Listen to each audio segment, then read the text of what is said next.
Fish நல்லா க்ளீனாக wash பண்ணி க்ளீனாக தண்ணி எல்லாம் வடிகட்டி எடுத்து வச்சுருக்குறோம். இப்போ மசாலா மிக்ஸ் பண்ணிக்கலாம். காஷ்மீரி சில்லி பவுடரு ஒரு 3 டீஸ்பூன் அளவு சேர்த்துக்கலாம். சின்ன டீஸ்பூன் தான் இருக்குது. அப்புறமா ஒரு 1/2 டீஸ்பூன் டர்மரிக் பவுடரு, தனியா பவுடர் வந்து ஒரு டீஸ்பூன் அளவு சேர்த்துக்கலாம். சேர்த்துட்டு பெப்பர் பவுடர் சின்ன டீஸ்பூனில் ஒரே ஒரு டீஸ்பூன் சேர்த்துக்கலாம். தேவையான அளவு சால்ட்டு சேர்த்துட்டு கொஞ்சமாக ஜிஞ்சர் கார்லிக் பேஸ்ட்டு சேர்த்துக்கலாம். ஒரு 1/2 டீஸ்பூன் அளவு. கொஞ்சம் வினிகர் சேர்த்துக்கலாம். சேர்த்துட்டு கொஞ்சம் அதுக்கு மேலவே கார்ன்ஃப்ளவர் ஒரு 2 டீஸ்பூன் அளவு கார்ன்ஃப்ளவர் சேர்த்துக்கலாம். நல்லாயிருக்கும் சேர்த்துக்கினாக்கா. இப்போ நல்லா மிக்ஸ் பண்ணி விட்டுக்கலாம். பேசிக் மசாலா தான், நம்ம ஜாஸ்தி எதுவுமே அதிகமாக சேர்க்குறதுல. நார்மலாக ரெகுலராக நம்ம பண்ணுறோம் இல்லைங்களா, அதே மசாலா தான், வெறும் கார்ன்ஃப்ளவர் மாத்திரம் எக்ஸ்ட்ரா நான் சேர்த்துன்னுக்கிறேன். தேவைப்பட்டால் நீங்கள் சேர்த்துக்கலாம். இல்லைக்கட்டி நார்மலாக சில்லி பவுடரு இந்த மாதிரி நார்மல் பவுடர் சேர்த்து நம்ம பண்ணிக்கலாம்.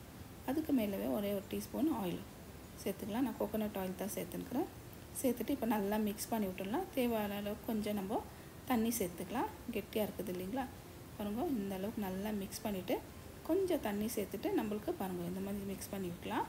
எந்த மாதிரி நம்மளுக்கு ஃபிஷ்ஷுக்கு நம்ம ரொம்ப தண்ணி இருக்கக்கூடாது, இந்த அளவுக்கு கொஞ்சம் தண்ணி சேர்த்துட்டு பாருங்கள் நல்லா மிக்ஸ் பண்ணி எடுத்துக்கணும். இப்போ ஒரு ஃபிஷ்ஷாக எடுத்துகிட்டு நம்ம அதுக்கு மேலே எல்லா மசாலாமே சேர்த்துக்கலாம். எல்லாமே நம்ம லேசாக இந்த மாதிரி தடவி விடலாம். ஜாஸ்தி நம்ம இது பண்ணுறது வேணாம்.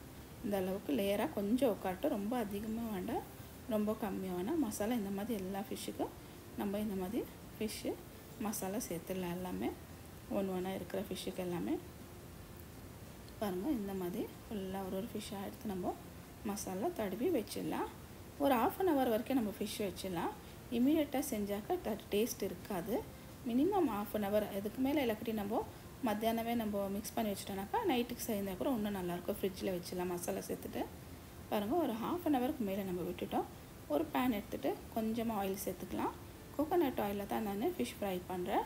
பாருங்கள் சேர்த்துட்டு ஜாஸ்தி இல்லை, லைட்டாக கம்மி ஆயிலில் தான் நம்ம இன்றைக்கி ஃப்ரை பண்ணி எடுக்க போகிறோம். இப்போ ஒரு ஃபிஷ்ஷாக சேர்த்துக்கலாம்.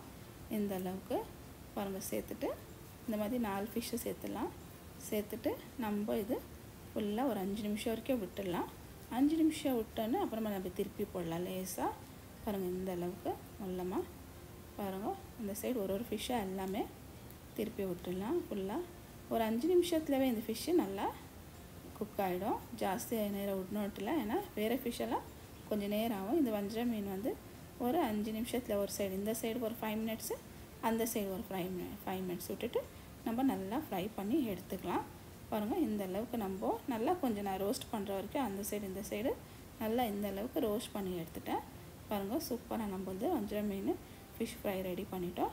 இப்போ இந்த ஃபிஷ்ஷை எடுத்து வச்சுட்டு இதே போல் இன்னும் இருக்கிற ஃபிஷ்ஷெல்லாம் நம்ம சேர்த்துடலாம். இதே பேனில் எல்லாம் ஃப்ரை பண்ணிவிட்டு எடுத்துகிட்டு உங்களுக்கு நான் காமிக்கிறேன். இதுக்கு மேலே கொஞ்சமாக நம்ம கருவேப்பிலை சேர்த்துக்கலாம். கருவேப்பிலை வந்து லாஸ்ட்டில் சேர்க்கலாம்.